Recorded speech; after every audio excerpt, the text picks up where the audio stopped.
올 한 해는 그 어느 해보다 환경 관련 이슈가 많았는데요. 그만큼 제주에 있어서 환경은 매우 중요한 자산이란 의미겠죠. 2020년을 얼마 남겨두지 않은 지금 제주 환경운동연합에서 올해 10대 환경 뉴스를 정리했는데요. 관련해서 이야기 나누죠. 김정도 정책국장 나오셨습니다. 어서 오세요. 네, 안녕하세요. 네, 코로나19 영향으로 올해는 환경 자산의 가치가 전 세계적으로 큰 이슈였는데요. 제주 환경을 둘러싸고 어떤 해였다고 평가하시나요? 네, 다양한 환경 현안이 터져 나온 한 해이기도 하고 문제들이 수습되는 한 해이기도 했었는데요. 네. 오랫동안 도민사회의 논란과 갈등을 만들어 온 사업들이 사실상 취소 국면에 들어서거나 환경 영향 평가를 다시 받아야 하는 등 해결 국면에 좀 들어섰고요. 반면에 도시공원 일몰제를 틈탄 도시공원 민간 특례 개발 사업이 현안으로 등장을 좀 했고 기후위기는 더욱 심각해져서 네. 도민들의 시름이 더욱 깊어지고 있기도 합니다. 대규모 환경 파괴 논란을 빚고 있는 제2공항 문제라든가 생태계 파괴 논란을 빚고 있는 비자림로 확장 공사의 경우에는 여전히 사업이 진행 중인 상황이어서 도민사회 갈등이 심각한 상황입니다. 네, 올해 참 다사다난했네요. 이 10개의 뉴스를 시간 관계상 다 살펴볼 수는 없겠고 5개 정도 짚어볼게요. 키워드 먼저 알려주시겠어요? 먼저 송악산 뉴오션타운 개발 사업에 제주도의 부동의 결정이 있었고요. 그리고 중문대포 주상전리대 보전과 경관 파괴 논란을 빚은 부영호텔 사업 반려에 대한 행정처분에 대한 대법원 최종 판결이 있었고요. 네. 다음으로 환경영향평가 과정에서 사업자와 공무원의 유착 그리고 위법 행위가 발견된 제주도 감사위원회 조사 결과가 또 있었고요. 네. 그리고 시민사회단체의 제2공항 숨골 동굴조사 결과에 따른 국토부 전략환경영향평가 재조사 결정이 뒤를 이윽고 있습니다. 끝으로는 원희룡 지사의 청정제주 송악선언이 중요한 뉴스에 올라와 있습니다. 네, 다 한 번쯤 언론에서 들어보셨을 키워드인데요. 그러면 첫 번째로 꼽은 도의회 송악산 개발 사업 부동의 내용을 짚어보죠. 이때 제주도회가 부동의 결정을 내린 결정적인 계기가 있었나요? 네, 환경영향평가 전문기관의 검토 의견을 누락한 채 환경영향평가 심의를 진행해서 심의위원들의 판단 기준에 영향을 미쳐 환경영향평가 심의의 공정성을 좀 훼손했다는 점이 중요했고요. 도내에서 자연 환경 가치가 가장 뛰어난 송악산이 개발 사업으로 인해서 크게 훼손된다는 우려 역시 결정적으로 작용을 했습니다. 그리고 환경영향평가 검토 의견 작성 과정에서 사업자가 개입했다는 의혹에 대한 부분도 문제로 지적되면서 부동의 결정에 중요한 사유가 됐습니다. 네, 이 부동의 결정에 대해서 당시 제주환경운동연합이 제주환경보전사의 길이 남을 중대한 결정이라고 표현을 했는데요. 이게 어떤 의미인가요? 예, 제주도의가 직접 문제가 많은 개발 사업 부동의로 멈춰 세운 건 이번이 처음이기 때문인데요. 네. 이제까지는 환경도시위원회에서 보류를 결정하거나 의장이 직권으로 보류를 좀 결정을 하게 되면서 사업 진행을 늦추는 역할만 해왔었습니다. 부동의 권한이 있지만 권한을 사용하지 않아왔던 건데요. 네. 그만큼 이번 부동의 결정이 제주도 의회에 환경 보전 의지를 직접적으로 보여줬다는 점에서 굉장히 중요해 보이고요. 특히 도민의 민의를 대변하는 제주도의회의 어떤 존재 목적, 역할을 네. 분명히 보여줬기 때문에 지방자치 발전에도 굉장히 큰 역할을 했다 이렇게 보고 있습니다. 네, 전문기관의 검토 의견이 누락된 사례가 송악산 개발 사업이 처음이 아니었다는 것이 올해 밝혀졌는데요. 검토 의견이 누락되는 과정에서 사업자와 공무원 간의 유착 관계가 밝혀지기도 했다고요? 네, 제주도 감사위원회 조사 결과를 보게 되면 송악산 뉴오션타운 개발 사업의 사업자 측 개입 정황과 관련해서 한국환경정책평가연구원에서 통보한 검토 의견을 업무 담당자가 환경영향평가 대행업체에게 제공을 했고요. 네. 대행업체는 이를 정리해서 또 공무원에게 전달을 했습니다. 그리고 이 공무원은 이를 그대로 활용해서 일부 내용만 수정한 후에 검토 의견을 제출하게 되는데요. 이렇게 제주도가 환경영향평가서에 대한 전문기관의 검토 의견을 업무 담당자 임의로 검토 의견 일부 내용을 누락하거나 또는 수정 보완하는 방법으로 작성해서 승인기관에 통보한 것이 최소 9건으로 확인되고 있습니다. 결국 환경영향평가 업무에 관련해 사업자와 공무원 간의 관행적인 유착 관계가 네. 있었던 것이고 이것이 또 위법적인 부분이었기 때문에 굉장히 큰 문제였다 이렇게 볼 수 있습니다. 네, 대규모 개발 사업은 환경에 큰 영향을 미치고 또 한 번 개발이 시작되면 되돌릴 수가 없기 때문에 사전에 철저한 조사 평가가 필수적인 거잖아요. 이 유착 관계에 대한 처벌과 검토 의견이 누락된 또 다른 사업은 진행 상황이 어떤가요? 일단 뭐 유착 관계와 관련해서 공무원 징계는 거의 이루어지지도 않았고요. 아, 그에 대한 네. 책임이라든가 위법 사항에 대해서 수사를 의뢰해야 된다는 의견들이 있었지만 이 역시도 지금 진행이 되고 있지 않습니다. 네. 당연하게도 다른 개발 사업과 관련한 문제도 시정이 되고 있지 않고요. 네. 사실상 제주도가 책임을 회피하고 있다, 이런 비판을 받고 있는 상황입니다.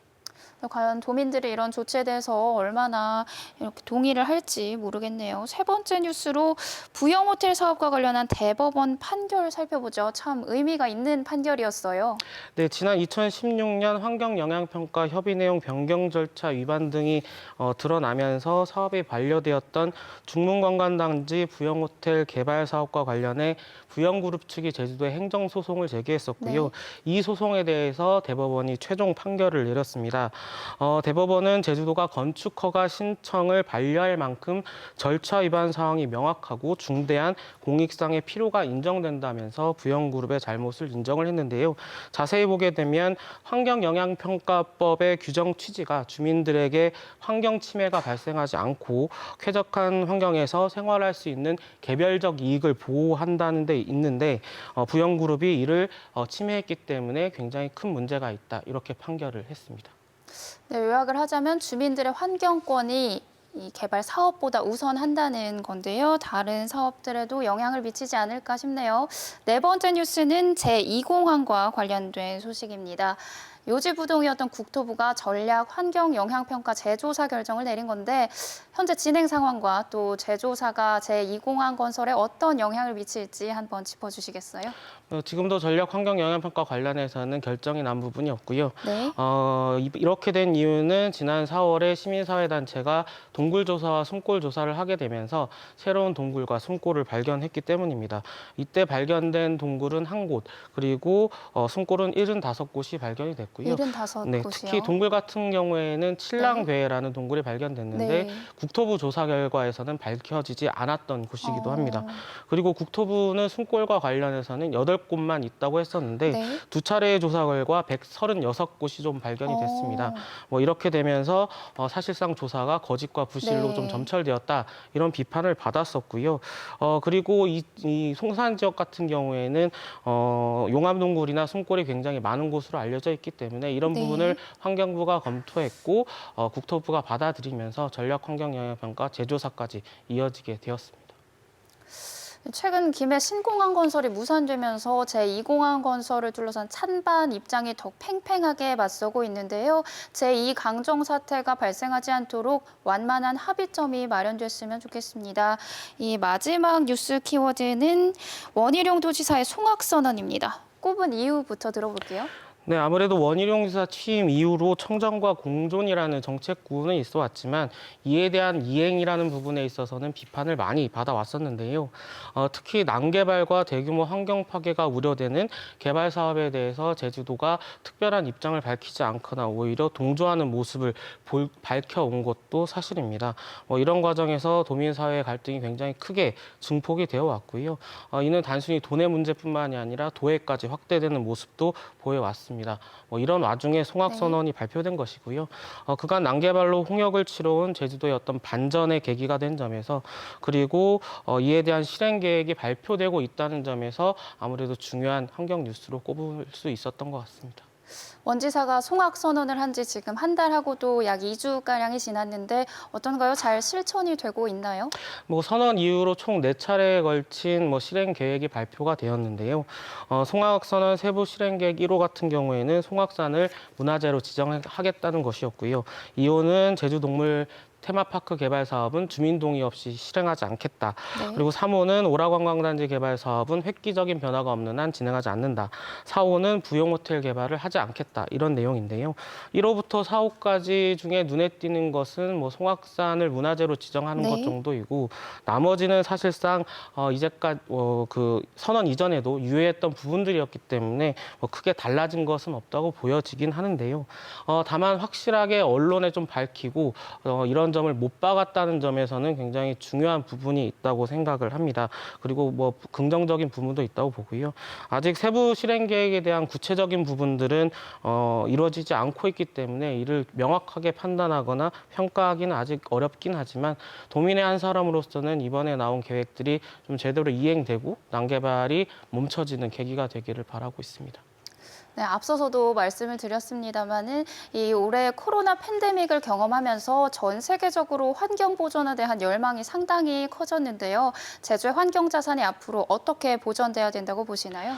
네, 제주도의 가장 큰 문제는 과잉 관광과 이에 따른 과잉 개발이라고 보여지는데요. 네. 환경의 가치를 지켜나가기 위해서는 결국 과잉 관광에 대해서 냉정하게 분석하고 판단해서 환경 수용력을 넘어서는 관광을 막는 과감한 정책 전환이 필요하다고 보여지고요. 또한 난개발을 막기 위해서 필수적으로 보존해야 할 해안 고자와 습지 오름 등에 대해서 철저한 보존 대책을 마련할 필요가 있다고 보여집니다.